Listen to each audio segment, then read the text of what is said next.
$103 a barrel. That is where Brent crude sits this morning, and it is climbing again. Two commercial ships, the MSC Francesca and the Epaminondas, were seized by Iran's Revolutionary Guard in the Strait of Hormuz yesterday. A third vessel was fired upon. And somewhere in the middle of all that, a fragile ceasefire between Iran and the United States is still, technically, in place. Here is why you should care about that before you have had your second cup of coffee. If you filled up your car this week, you paid more than €2.18 for a litre of diesel. In February, that same litre cost €1.72. The Strait of Hormuz is not an abstraction. It is already inside your fuel tank. But the seizures are not even the most troubling development from yesterday. That title goes to something much quieter, something that happened inside a parliament building in Tehran. And its consequences for Ireland could outlast this ceasefire, the next ceasefire, and everything that follows. There are three things this story turns on, and none of them are being reported together.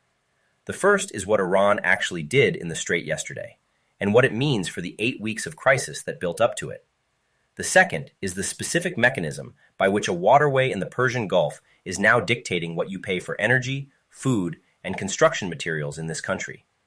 And the third is the question nobody in Leinster House has answered yet, which is how long Ireland can absorb this, and what it looks like if the mine-clearing operation the Pentagon is describing takes the full 6 months they are warning about. We will get to all of it. But before we do, quick one for me. Drop where you are watching from in the comments and tell me how much time you have. Are you on a 15-minute lunch break, or are you in for the full version tonight? This channel has viewers in places that genuinely surprise me, and I am curious about the geography of who finds this kind of material useful. Right, back to the Strait. The international reaction to yesterday's ship seizures has been notable, not for its volume, but for what it reveals about the limits of everyone who is not Iran or the United States right now. The European Union issued a statement on the 9th of April, making clear that freedom of navigation in the Strait must be ensured with no payment or toll whatsoever. That position has not changed. It also has not been enforced, because the European Union has no naval assets in the region capable of enforcing it. The statement exists. The ships are still seized. Those two facts sit side by side without resolution. Ireland's position, as a neutral state and EU member, is that it supports the EU line, which is the correct and only available line for a country of Ireland's size. But it is worth understanding what that support actually means in practice. Force the position, it has no mechanism to advance. That is not a criticism of Irish foreign policy. That is the shape of the relationship when you are a small, open economy at a table that is actually controlled by two heavily armed states 8,000 kilometres away. The Taoiseach, Micheál Martin, described the Hormuz disruption as a cost of living crisis when he addressed it in mid-April. That framing was accurate. It was also, perhaps, deliberately modest. The International Energy Agency's head described the same disruption as the greatest global energy security challenge in history. Two ways of describing the same thing, aimed at very different audiences. Markets are not entirely buying the doom scenario, it should be said. Brent crude briefly dipped back below $100 per barrel last week when Iran declared the strait conditionally open. That rally lasted approximately 48 hours before yesterday's seizures pushed it back above $103. The open question is what happens to household energy costs in the months before any resolution arrives. To understand how we got here, you need to go back to the 28th of February 2026. That is the date United States and Israeli forces launched their initial strikes on Iran. Within 72 hours, Iran had effectively closed the Strait of Hormuz. Major container shipping companies, Maersk, CMA CGM, and Hapag-Lloyd, suspended transits that same week. The International Energy Agency called it the largest supply disruption in the history of the global oil market. Not an exaggeration. The largest. In history. Brent crude surged 10 to 13% in the first days, reaching around $80 to $82 per barrel by the 2nd of March. By the 19th of March, Dubai crude prices hit $166, their highest ever recorded. Ireland was not a spectator to any of this. Irish diesel rose 28% from the start of the war to the protests in mid-April. Petrol rose 25%. The Strait of Hormuz, a waterway 34 kilometers wide at its narrowest point, carries 20% of global oil and 20% of global liquefied natural gas. Ireland imports virtually all of its fuel. There is no domestic oil production. There is no buffer. A temporary ceasefire was agreed on the 8th of April. It did not hold in any meaningful sense. Iran began charging tolls, over $1 million per ship, as the condition for allowing passage. The United States refused to recognize those tolls and, after peace talks in Islamabad collapsed on the 12th of April, announced a full naval blockade of Iranian ports from the 13th of April onwards. The Pentagon has since confirmed that the process of clearing the sea mines Iran placed in the strait could take up to 6 months, even after a full peace deal is concluded. Is the ship without a rudder. A waterway that carries a fifth of global energy, controlled simultaneously by two armed powers who are nominally in a ceasefire and actually seizing each other's vessels. Global trade is not navigating around this. It is waiting for one side to blink. But here is where the story takes a turn. Because while all of this was unfolding internationally, something very specific was happening in Ireland that the global coverage almost entirely missed. On the 7th of April, protests began. Not in Washington or Tehran, in Athlone. And then on the M50 motorway in Dublin, on both sides of O'Connell Street in the capital, at the M7 bypasses in Limerick and Portlaoise, and at the port of Galway. Farmers, hauliers, and agricultural contractors. Tractors blocking the motorway outside Dundalk. By the 9th of April, a large number of fuel stations began running out of petrol and diesel across the country. Fuels for Ireland confirmed that 100 of its members had run out of fuel, primarily in Munster. By the 11th of April, there was an escalation at the Whitegate oil refinery in Cork, Ireland's only oil refinery. An Garda Síochána public order unit was deployed. Pepper spray was used. Members of the defense forces were on site. The Taoiseach called the blockade an act of national sabotage. He was not wrong about the consequences. He was, perhaps, underestimating how far the pressure had built before any of the vehicles arrived on O'Connell Street. The government's initial response had been a €250 million excise package, reducing petrol prices by 15 cents per litre and diesel by 20 cents. The protesters said it was not enough. On the 12th of April, a Sunday, which tells you something about the urgency, the cabinet met in an emergency session. The Taoiseach announced a second package, this time €505 million, bringing the total government spend on fuel relief to over €750 million in the space of 3 weeks. Sinn Féin tabled a motion of no confidence in the government. The coalition survived, 92 votes to 78. But surviving a no-confidence motion is not the same as resolving the underlying problem. The underlying problem is still above $103 per barrel and still flowing, or rather not flowing, through the Strait of Hormuz. This is precisely the detail that changes everything. Ireland spent over €750 million to buy political stability during the first wave of this crisis. The crisis has not ended. It has escalated again. What does the second wave cost? That is the question nobody in the briefing rooms has answered aloud yet. And it is the question that takes us from the politics of the past few weeks to the mechanics of what is actually happening in the Strait right now. Everything we have just covered, the protests, the emergency packages, the no-confidence vote, that is the surface layer of this story. The deeper structure starts here.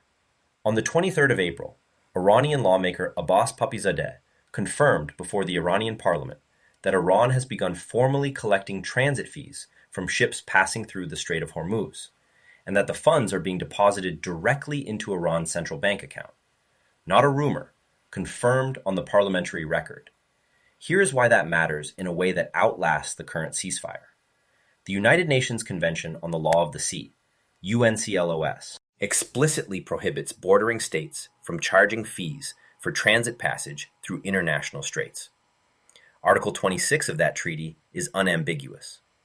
Iran has not formally ratified UNCLOS, but these principles are widely recognized as customary international law. By beginning to collect those fees, and by depositing them into state accounts, Iran has effectively signaled that its ambition is not simply to survive this crisis, it is to emerge from it with a permanent revenue stream from the world's most critical energy choke point. The United States has rejected that framing entirely. Secretary of State Marco Rubio said at a Group of Seven meeting last month that the U.S. will not accept a post-war scenario in which Iran profits from the strait. But the mines are still there. The Pentagon has said clearing them could take 6 months, and the mines cannot be cleared until there is a peace agreement. And there is no peace agreement. And in the meantime, ships continue to be seized. That is, the ship without a rudder, carrying the world's energy on a route controlled by armed actors who cannot agree on who owns the water, let alone who should be allowed to sail through it.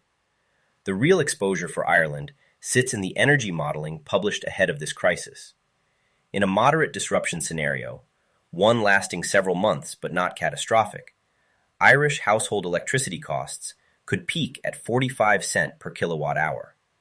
That is a 24% increase above baseline projections. In the severe scenario, sustained disruption, electricity could reach 57 cents per kilowatt hour, 62% above baseline. For the average Irish household, the severe scenario translates to over €1,500 in additional annual energy costs. Those are modeled scenarios, not certainties. But as of this morning, we are already 2 months into the moderate scenario. The strait has not normalized, and the Pentagon has just told Congress that full mine clearance, the physical prerequisite for any genuine normalization, could take until October. If this is the kind of breakdown that has been missing from your analysis of what is happening, the numbers underneath the headlines, you know where to find more of it. Now back to what this actually means for the Irish economy. There is a layer of this crisis that sits underneath the fuel prices and the protests and the no-confidence vote. It involves fertilizer, and it matters for Irish food prices in a way that has not yet landed in the public conversation. The Strait of Hormuz is not only an oil route, it is the central artery of the global fertilizer trade. Over 30% of global urea, the nitrogen fertilizer that underpins much of Irish agricultural production, is exported from Gulf countries through the strait. The Food Policy Institute in the United Kingdom has warned of long-term increases in food prices due to the disruption in fertilizer markets. Ireland's agricultural sector depends on imported fertilizer at scale. Irish farmers were already at the center of the fuel protests. The fertilizer pressure is a secondary wave that arrives later, when spring planting costs hit, when autumn harvests are priced, when supermarket contracts are renegotiated. The airline industry is another exposure. The International Air Transport Association has warned that even after the strait reopens, recovery in jet fuel supply could take months due to persistent constraints in refining capacity and logistics across the region. Ireland's primary aviation hub handles tens of millions of passengers annually under normal conditions. Aviation fuel shocks hit connection routes first. They hit tourism revenue second. They hit the wider services economy third. This is not speculation. This is the documented sequence from previous energy disruptions. And then there is the construction sector. Ireland's National Development Plan depends on a construction pipeline that is diesel intensive. The Department of Housing, Local Government and Heritage has capital commitments exceeding €9 billion for housing in 2026. The viability of that pipeline, the actual delivery of homes on the ground, is partially a function of construction input costs. When diesel is above €2 per litre and fertilizer prices push food inflation, the political pressure on housing targets intensifies. None of those three pressures, agriculture, aviation, construction, are the headline of this story this morning. The headline is the ship seizures, but the ship without a rudder is carrying all of them simultaneously. But all of that is still abstract. Here is what it actually means for the person paying the bill. The 2 excise packages the government has announced total over €750 million. That money had to come from somewhere. It came from the contingency reserves and from the fiscal headroom that was built up during the years of corporate tax revenue windfall. Ireland's model, over-reliance on multinational tax revenue, pharmaceutical and technology sector concentration, a narrow revenue base, is what allowed the government to respond as quickly as it did. It is also the structural fragility that makes a sustained energy crisis more dangerous here than in a country with a more diversified tax base. The Department of Finance's own modeling, published alongside Budget 2026, warned that sustained 15% tariffs from the United States alone, without a Hormuz crisis on top, would leave Irish employment around 60,000 below the no-tariff baseline by 2030. That modeling did not account for a simultaneous energy shock of this scale. The two pressures are now running in parallel. 27 seats at the European Council table. One of them is Ireland's. The decisions being made about how the EU crisis, on energy diversification, on strategic reserves, on how to handle Iran's toll demands, are being made in Brussels and Frankfurt and Berlin. Ireland will receive those decisions. It did not drive them. The clock that started on the 28th of February has now been running for nearly 2 months. Most of the public conversation has focused on what has already happened: the protests, the emergency packages, the no-confidence vote. The next meaningful decision point is the mine clearance timeline. If the Pentagon's 6-month estimate holds, the physical reopening of the Strait to normal commercial traffic is not a near-term event. It is an autumn event at the earliest. By then, available energy modelling suggests Irish households could be absorbing over €1,500 in additional annual costs in the severe scenario. The government's current packages buy relief measured in weeks, not months. The two excise packages are already partially offset by crude prices remaining above $100 per barrel, because the global cost keeps rising faster than the domestic relief is delivered. Here is where this lands for Ireland, not as a geopolitical story told from a distance, as the bill that is already accumulating. Ireland is small. That is not a weakness, but it is a fact that other people use. The Hormuz crisis was not designed with Ireland in mind. There was no calculation in Tehran or Washington about what happens to Irish diesel prices or Irish construction costs or the Taoiseach's parliamentary majority. Ireland is simply downstream of the decisions being made by actors who do not need to factor Ireland in. The ship without a rudder is not carrying Irish cargo specifically, but it is carrying the energy markets that price everything in this country. The government's response has been real and material. Over €750 million in 2 tranches. A no-confidence vote survived, refineries reopened. But the underlying mechanism is unchanged. Brent crude above $103 this morning. Mine clearance potentially taking until October. Peace talks in Islamabad collapsed. Iran seizing ships as of yesterday. The ceasefire extended indefinitely, which in diplomatic language means nobody knows when the real negotiation begins. You are paying for this. The question is not whether. The question is for how long, and whether the fiscal headroom that allowed the government to respond in April still exists if this is still running in September. The mine-clearing timeline is the number to watch, not the ceasefire announcements, not the diplomatic statements from Brussels about freedom of navigation. The mines are the physical mechanism that determines when commercial traffic actually normalizes. Everything else, the political statements, the toll disputes, the legal arguments about UNCLOs, is the noise around that number. 6 months was the Pentagon's estimate. Watch what happens to that estimate in the coming weeks. This is still moving. The shape of it will be clearer in 30 days. Until then, the ship is still without a rudder, and Ireland is still below decks, paying the fare.